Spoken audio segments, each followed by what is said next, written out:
Bienvenue à tous et à toutes au méchoui annuel du mouvement des Insoumis. Pour ceux et celles ne connaissant pas ce qu'est les Insoumis et que sont leurs revendications, voici la description que le mouvement s'est donnée.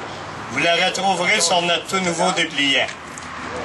Le mouvement des Insoumis est un rassemblement de citoyens indépendantistes désirant militer pour la sauvegarde de notre culture, qu'il s'agisse de notre langue commune ou de nos traditions ancestrales. Nous sommes convaincus que la culture québécoise est menacée par le multiculturalisme et l'immigration massive et aveugle qui en découle. Nous croyons qu'il est important pour tous nouveaux arrivants de savoir qu'ici, la langue officielle est le français, que l'égalité homme-femme prévaut et que l'État québécois est laïque.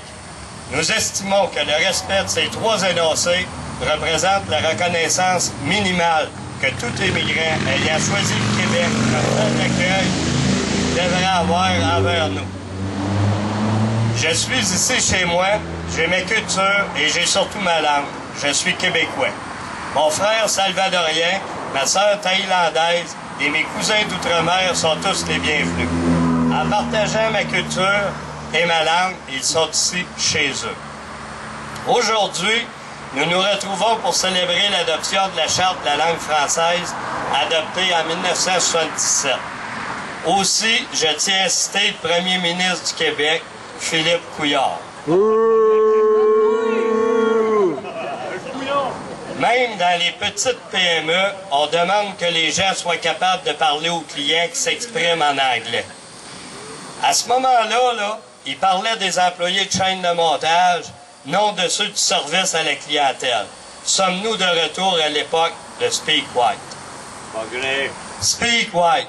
L'insulte Speak White est une injonction raciste permettant d'agresser ceux qui appartiennent à un groupe minoritaire et qui se permettent de parler une autre langue que l'anglais dans un lieu public.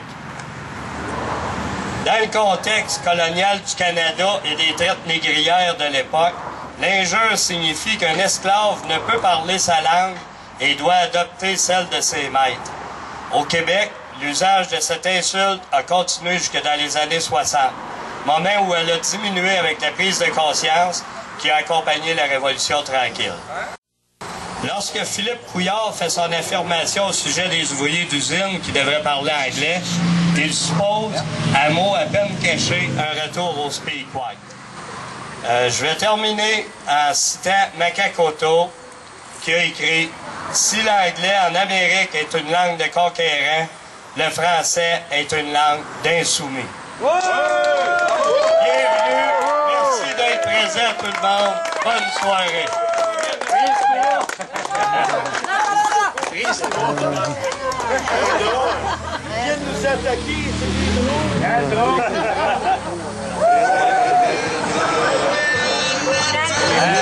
Là, je vais inviter mon ami Réal Mathieu à venir vous faire un petit discours. À jouer ses écrits. La chaise-là, je ne sais pas à qui ça appartient, mais je veux m'asseoir. Je ne veux pas cacher personne. Bonjour tout le monde. Écoutez, à titre de secrétaire du comité exécutif du mouvement des Insoumis, je vais essayer de ne pas parler trop longtemps, j'ai juste 3 pages. Je dois vous informer d'une importante décision que le comité exécutif du mouvement des Insoumis a pris. Parle plus près du micro. Vous savez qu'on a eu un débat à l'interne parce que notre camarade Guy Cardinal, qui est ici, a fait des pancartes non à l'islam et est accusé en vertu du code criminel canadien. Alors le débat était pour savoir si on avait bien fait d'être solidaire avec Guy et de dire nous aussi non à l'islam. Le comité exécutif, à l'unanimité, a décidé ce qui suit et cela sera inscrit sur le site web du mouvement. La décision est comme suit. Le mouvement des Insoumis est contre l'islam, que les intégristes propagent au Québec comme partout dans le monde, parce que simplement l'islam ne fait pas partie des valeurs québécoises que nous défendons. Il n'en fait pas partie parce que la conception de l'État transmise par le Coran et la charia, c'est-à-dire le système juridique islamique, est antidémocratique, indissociable de l'oppression de la femme indissociable de la polygamie, indissociable de l'esclavage, indissociable de la pédophilie, et qu'il pratique des châtiments cruels et inhumains comme le fouet, la lapidation, le coupage des mains et des pieds, la décapitation, ainsi que l'abattage rituel d'animaux vivants et conscients. Peu importe que certains musulmans pratiquent l'islam seulement qu'à la maison et sans déranger personne, car ça n'enlève rien aux caractéristiques intrinsèques de cette religion. Toute religion fait partie du domaine de l'idéologie.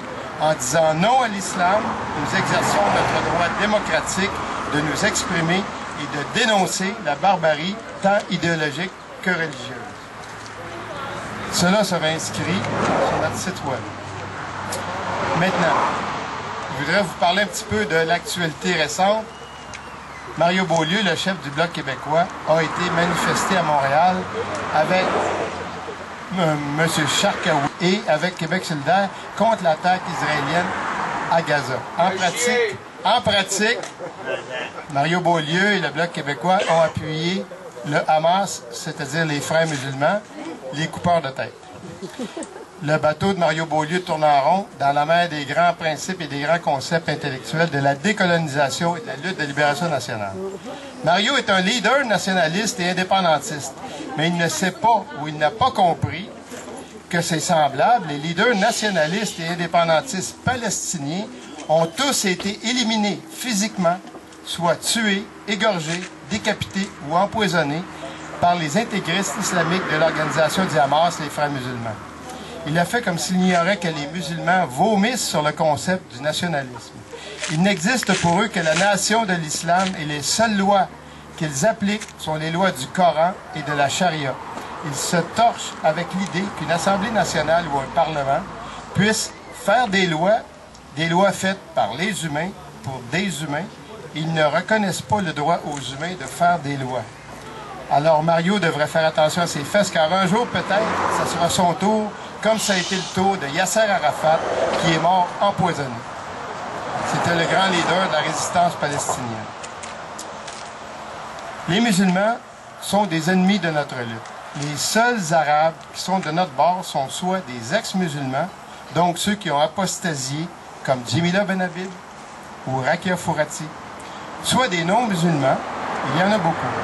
En effet, il y a des Arabes de religion grecque orthodoxe, des Arabes syriens maronites, des Arabes catholiques, des Arabes chrétiens assyriens, des Arabes orthodoxes jacobites, des yézidis, et il y a des Arabes athées. Donc, notre position n'est pas une position contre les Arabes, c'est une position contre l'idéologie de l'islam.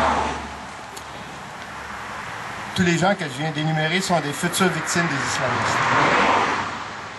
Maintenant, il faut tirer des leçons concrètes ici au Québec. Le 7 avril dernier, on a mangé une méchante volée, et c'est en grande partie à cause des musulmans qui se sont mobilisés pour voter contre notre projet de charte des valeurs québécoises.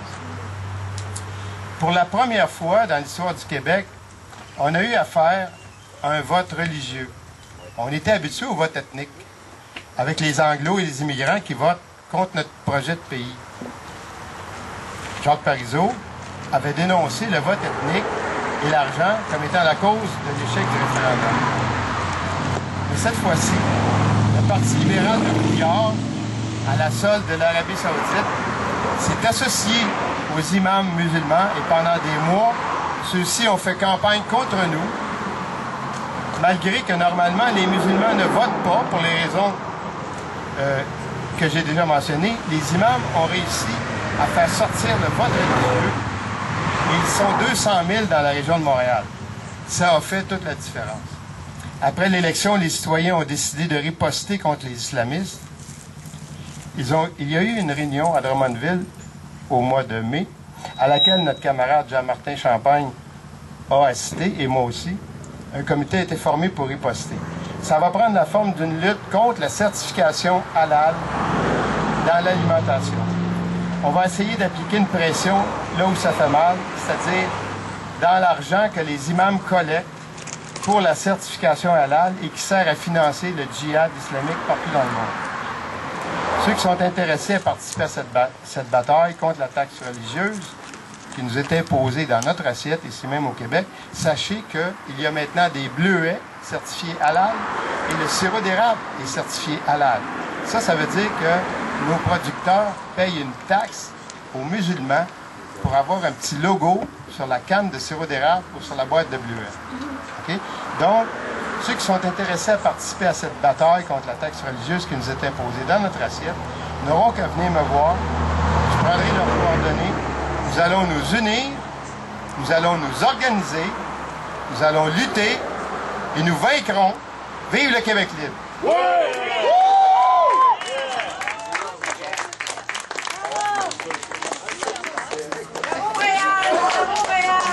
Excusez-moi, il y a une question. Le béret que j'ai sur la tête, c'est le béret du Front sandiniste de libération nationale. C'est le mouvement qui a libéré le Nicaragua de la dictature de Somoza et des impérialistes américains. C'est un béret qui m'a été remis pour service rendu au peuple du Nicaragua. Merci. Merci, Réal. Ces derniers temps, j'ai cherché l'espoir. Où est-il? Lorsque nous avons conscience de notre pays conquis, pillé et de plus en plus assimilé, de voir les libéraux reportés au pouvoir après avoir été le pire gouvernement, et ça en 50 ans, sont reportés au pouvoir majoritaire. L'Écosse se libère de ses chaînes, et pourtant, le parfum de leur libération n'envoûte pas nos cœurs. Je ne comprends pas. Les médias qualifient toute action, aussi pacifiste soit-elle, d'extrême, et nous démonisent. Et nous ne sommes que peu nombreux et pauvres. Malgré tout, je sais où se trouve l'espérance. Elle est entre autres en certaines connaissances.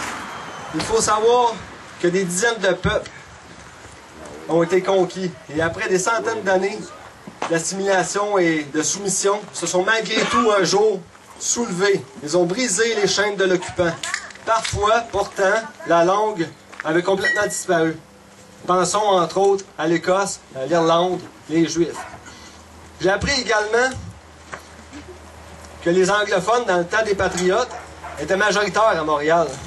Nous avons tout de même réussi par la suite à reprendre la majorité. Tout n'est pas perdu. L'histoire a prouvé à de multiples reprises qu'un petit groupe de personnes, un petit groupe de citoyens peut faire toute la différence. Je sais par contre que seules ces données ne suffisent pas pour un espoir suffisant.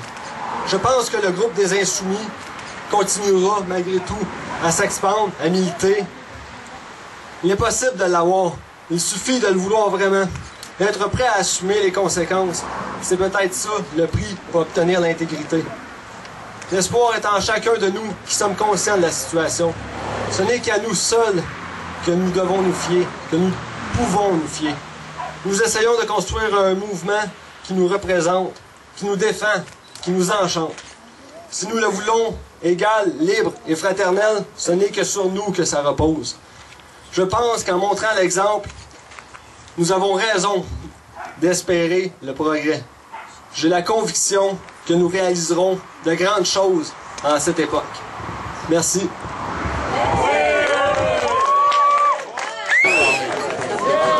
Merci, Réal.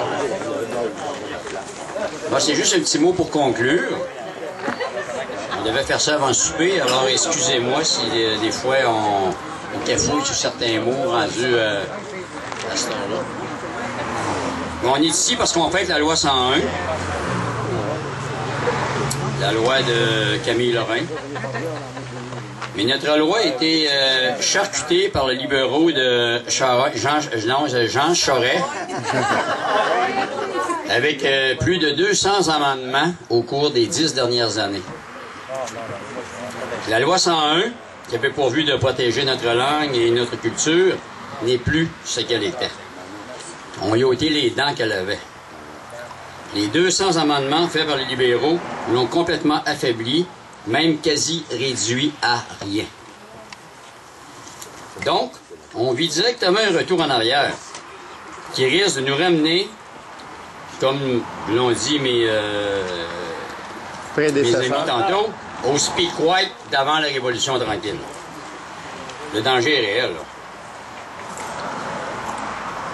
Il faut penser, réorienter notre combat en tenant compte de la réalité multiethnique du Québec et surtout de Montréal, car cette réalité s'étendra partout en région au Québec. Je fais une parenthèse sur les nouveaux arrivants. Certains pensent que les nouveaux arrivants, issus de l'immigration massive, font partie de la solution, et d'autres pensent plutôt qu'ils font partie du problème, entre guillemets. Peu importe l'équation, certains rêveurs pensent de convaincre une majorité de se joindre aux forces indépendantistes, des nouveaux arrivants, mais ces nouveaux arrivants ont tous porté allégeance au Canada et savent que les fédéralistes seront toujours à leur écoute et vice-versa, car ils sont les pions idéaux du principe vicieux du multiculturalisme de Trudeau, soit l'assimilation tranquille. Les plus vieux s'en rappellent et les plus jeunes doivent sûrement être au courant. Donc, c'est à nous de s'unir et de bien réfléchir à nos prochaines actions, à nos prochains combats, afin de voir clair et de ne pas tomber dans cette trappe à castor. J'ajouterais que si on se fie aux masses médias, si on prend pour du cash tout ce qu'on entend, pour vérité tout ce qu'on entend dans les grands médias, on s'abrutit parce qu'il faut aller voir de l'autre bord de la médaille. Et je dirais aussi que lire la presse rend sot. J'ai souvent entendu ça, là. Mais je vais finir avec une citation de notre ami Falardeau.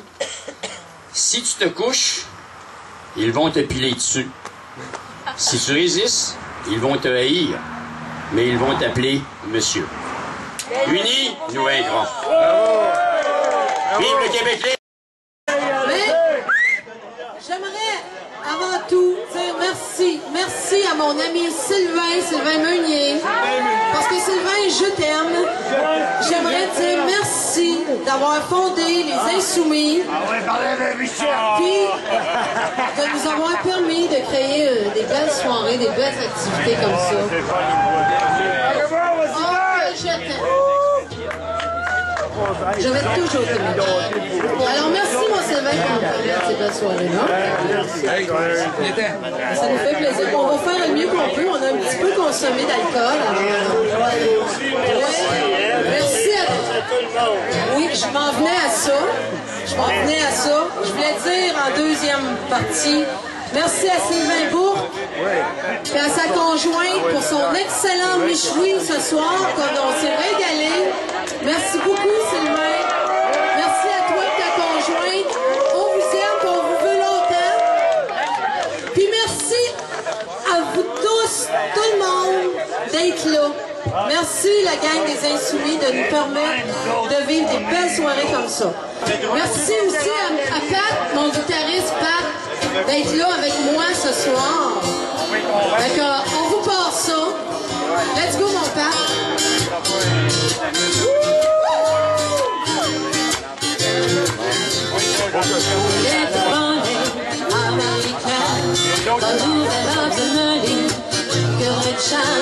Le vent il y a longtemps, je fais plus semblant.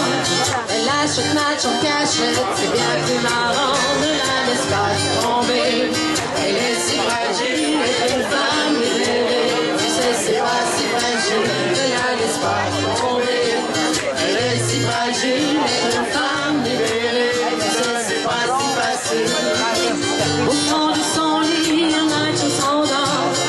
Ne l'aimera pas plus loin que l'aurore. Et elle s'en fout, elle s'éclate en elle. Elle mironne, comme le je t'aime, ne la laisse pas tomber.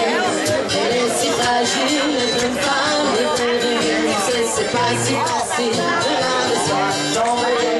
Elle est si fragile, elle est une femme libérée. Tu sais, c'est pas si facile. Sa première rire qui fait du souci. Le reflet du miroir pèse sur sa vie. Elle rentre son ventre à chaque fois qu'elle sort. Même dans elle, ils disent qu'il faut faire un effort. Ne la laisse pas tomber.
Hé, hé, hé.